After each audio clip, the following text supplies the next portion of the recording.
tell us about it. Community colleges and two-year institutions are uniquely positioned. Donna's going to talk more about that in a later slide. But they respond to markets, they look at the community, and so forth. We want every student who has a dream of becoming an entrepreneur to have access to the educational resources to help them get there. One of our drives is entrepreneurship across campus. Did you guys, most entrepreneurs don't come out of the business schools. They're coming out of other areas of study. Not to exclude the business schools, but we want to make sure that those students in automotive, in fashion, and in other areas have access to this information as well.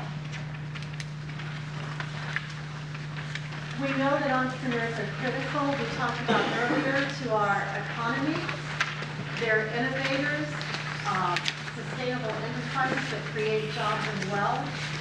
We know that community colleges are viewed as agents of local economic development. Most students stay within their geographic area. They support their communities, and 90% again of community college students stay within their community. Sometimes it's interesting to take a look at when community colleges started and how all of this really began. Literally more than 100 years ago, community colleges started in Joliet, Illinois. That happens to be just a little bit west of Chicago. And it was called Joliet Junior College then. During the 30s, when we were dealing with time periods where certainly issues that were very concerning to Americans, community colleges were there to create some training mechanisms to get people back to work and out of a depression. After World War II, community colleges took the position of creating workforce training, creating higher education opportunities for all of those soldiers that were returning. In 1948, the Truman Commission, in fact, determined that elevating community colleges, making them a very important segment in higher education, and basing them in their local communities was what was particularly important. In the 60s, community colleges really grew. There were nearly 500 of them that were opened during that particular decade. Johnson County Community College was one of those.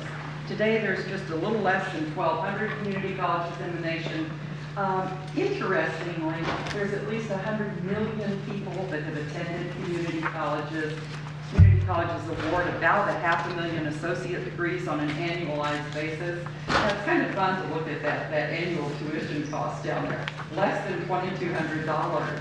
Amazing. I think it's even less in California, though. You guys have got great credit hour rates. I think it's great. I do think that it's interesting also to take a look at who these community college students are that are out there today. It's literally 11.6 million students, and community colleges clearly serve both credit and non-credit audiences. It's weighted slightly to the right side, but very clearly important on both sides. Community college students are not traditional students, as that old definition used to be. Literally 62% of them are part-time, 38% of them are full-time. Average age is 29. We have about 59% female, 34% of them have dependents, 16% are in fact single parents. And I think this last note on here is really something that community colleges have done a marvelous job of, creating opportunities for first-generation college students. I think some other interesting things that kind of help us understand what community colleges are. Literally, we're educating more than half of the nation's undergraduates. About 15% of international students are coming through community colleges. I always love to point out these two things to audiences, especially folks that don't think they need to pay their local taxes and support their community colleges. If you really realize that half of the nurses and healthcare workers are being trained through community colleges, and certainly the fact that firefighters and law enforcement officers are credentialed through community colleges in our nation. I think interestingly as well is getting away from this idea in America of what a traditional college student is. Only 1 out of 6 undergraduates in the United States today is between 18 and 24 years old. goes to school full-time, and lives on campus. Well, that means that 5 out of 6 do not do that.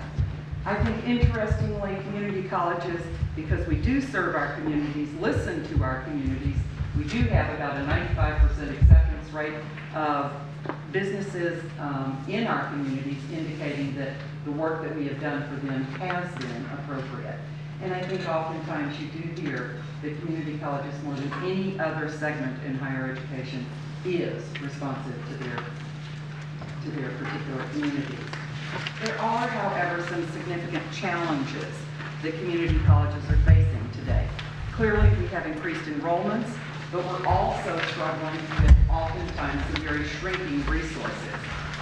Community colleges actually are extremely entrepreneurial in figuring out how to use and work through some of those challenges.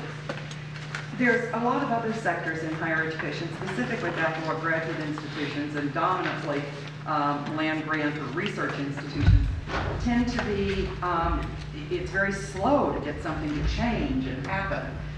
Community colleges tend to be able to push new ideas through quicker, get new curriculum out there, make things happen, be more responsive to our communities. I do think a challenge as well, though, from a capacity viewpoint, oftentimes we're just full to capacity. We don't have any more classrooms. Some of the technology issues become particularly challenging as well. And I think the other thing is clearly declining federal and state support. It's created situations where community colleges have had to become significantly more entrepreneurial in figuring out how to fund the things that they want to do. And clearly having the opportunity to be here today and realize the opportunities that have come to Santa Barbara Community College through members of your own community. This is a marvelous opportunity.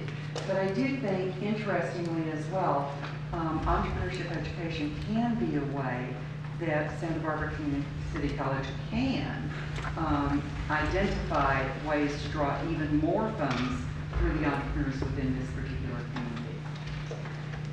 Some other challenges: faculty identification, faculty acquisition.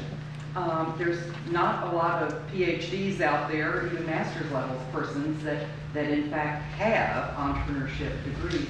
Faculty training is sometimes a concern, although certainly there's some associations involved that have done quite a bit about that, and that's beginning to get a little bit better.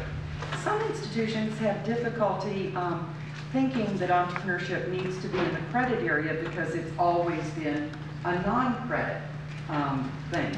Our point of view at Johnson County Community College is it's absolutely both and should be both, and that's what defines a community college best. I think the other significant challenge that community colleges face, and actually baccalaureate graduate institutions face it as well, Tina, I'm sure you would agree, is figuring out how to get that spirit of entrepreneurship, how to weave it through an entire institution. And I think we've come up with some answers for that.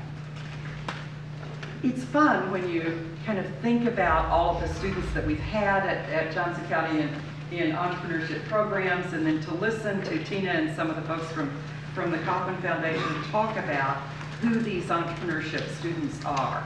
And I would first tell you that they are so energized, they are such positive folks to have the opportunity to work with. But I kind of wanted to categorize a few different areas that they seem to come from. Tina mentioned earlier that we do have quite a few entrepreneur wannabes. Students that are in high school right now, just out of high school perhaps,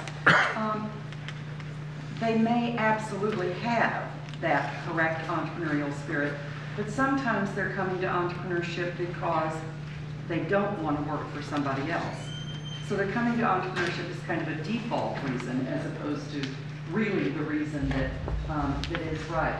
But I do think that high school students today are experiencing in their own personal homes a lot of displaced parents, disenchanted persons in corporate worlds, issues that relate to business ethics and that sort of thing that have disenchanted a number of persons today. Another category that we're seeing quite a few of, community colleges all across the country as well, is dual enrollees.